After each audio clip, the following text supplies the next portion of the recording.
Cell is the basic structure and function of life.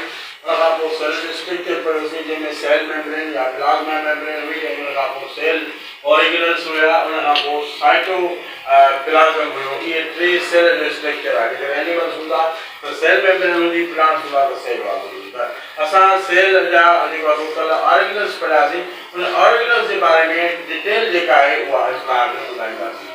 असांजो पहिरियों sale organelle आहे nucleus.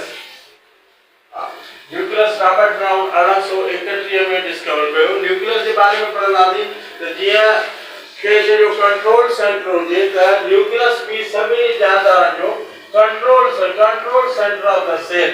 Sale जो control centre cell के हलाईंदड़ जेको आहे उहो न्यूक्लियस आहे ऐं न्यूक्लियस में अंदर डीएनए हूंदो आहे। न्यूक्लियस के अंदर डीएनए होंदो आहे। डीएनए चाहे डीऑक्सीराइबोन्यूक्लिक एसिड यानी न्यूक्लियस कंट्रोल द सेल पहिरियां त सेल के कंट्रोल कंदो आहे ऐं उन खां पोइ न्यूक्लियस के अंदर डीएनए होंदो आहे ऐं न्यूक्लियस रिस्पांसिबल होंदो आहे सेल जी ग्रोथ लाइ ऐं डिवीजन लाइ ऐं फंक्शन लाइ। यानी न्यूक्लियस सेल के कंट्रोल कंदो आहे और न्यूक्लियस जे अंदर डीएनए होंदो आहे। न्यूक्लियस सेल के ग्रोथ कराइंदो आहे, न्यूक्लियस सेल के फंक्शन कराइंदो आहे और न्यूक्लियस सेल जी विरासत कंदो आहे। उन खां पोइ असांजो ॿियो जेको आहे ऑर्गेनल उहो आहे माइटोकॉन्ड्रिया जेके असीं powerhouse of the cell चवंदा आहियूं। त माइटोकॉन्ड्रिया खे चवंदा आहियूं माइटोकॉन्ड्रिया इज द पावर ये सेल ऑर्गेनल आहे। Mitochondria is the powerhouse of the cell. ठीक है जनरेटिंग एनर्जी ये माइटोकॉन्ड्रिया जो कम है जो सेल डिवीजन और फंक्शन पे करे। लाइकवाइज सागी तरह mitochondria has to generate the energy in the form of ATP. Mitochondria ATP के फॉर्म में एनर्जी जनरेट कर दिया जेके सा सेल जी ये प्राइमरी करेंसी भी चवंदा आहियूं थ्रू द सेल्युलर रेस्पिरेशन। उन का पोइ आहे एंडोप्लाज्मिक रेटिकुलम जेके जबा ईआर ही चाहे मेम्ब्रेनस जेके मेम्ब्रेन्स त हूंदा आहिनि उहे मेम्ब्रेनस हिकिड़ा ट्यूब्यूल नेटवर्क हूंदो आहे ट्यूब्यूल्स नंढा ट्यूब्स हूंदा आहिनि उन जो नेटवर्क आहे त it is the membranes tubules network of the membranes tubule system involve in protein synthesis. अच्छा हिन जो कम कहिड़ो आहे एंडोप्लाज्मिक रेटिकुलम जेको प्रोटीन सिंथेसिस कंदो आहे ट्रांसपोर्ट कंदो आहे ऐं स्टोरेज कंदो आहे। इन खां पोइ असांजो चौथे नंबर ते जेको आहे वो है राइबोसोम्स। राइबोसोम्स जो कम है पुट राइबोसोम्स ये small organelles are found throughout the cytoplasm. Ribosomes cytoplasm के अंदर होता है।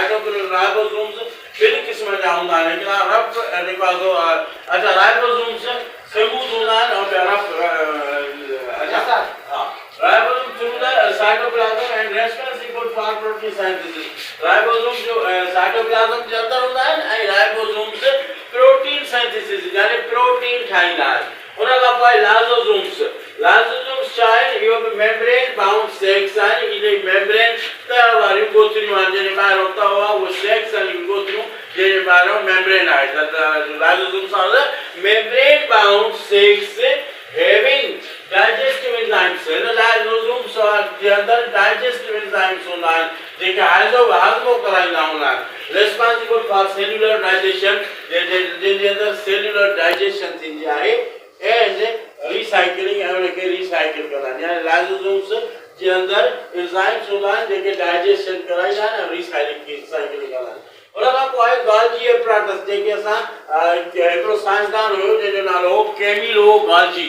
उन जे नाले उन पंहिंजे नाले सां उनखे नालो ॾिनो गाल्जी। उन एपराटस हिकिड़ो जेको ठाहियो ड्राफ्ट कयो डिस्कवर कयो जंहिंजे करे उन पंहिंजे नाले सां उनखे ॾिनो कैमिलो गाल्जी जे नाले सां गाल्जी एपराटस। हिन गाल्जी एपराटस जो आहे it is a complex organelle work to modify protein यानी कि modification of the protein करना है and packing of the protein करना है। उनका पोइ साइटोस्केलेटल सेल जो सतों ऑर्गेनल है इहो चाहे यो network of the protein filaments सॼी जे तार हूंदियूं आहिनि यानी वो प्रोटीन जूं फिलामेंट्स जो हिकिड़ो नेटवर्क ठहियल आहे हिकिड़ो ॼाण ठहियल आहे cytoskeletal that provide structural support shape and movement जो स्ट्रक्चर भी ॾींदो आहे शेप जे अंदर सपोर्ट भी ॾींदो आहे मूवमेंट भी ॾींदो आहे। इहो जो लेक्चर हुयो जेको सेल ऑर्गेनल्स इंशाल्लाह नेक्स्ट टाइम में असां के बि टॉपिक सां अस्सलाम वालेकुम।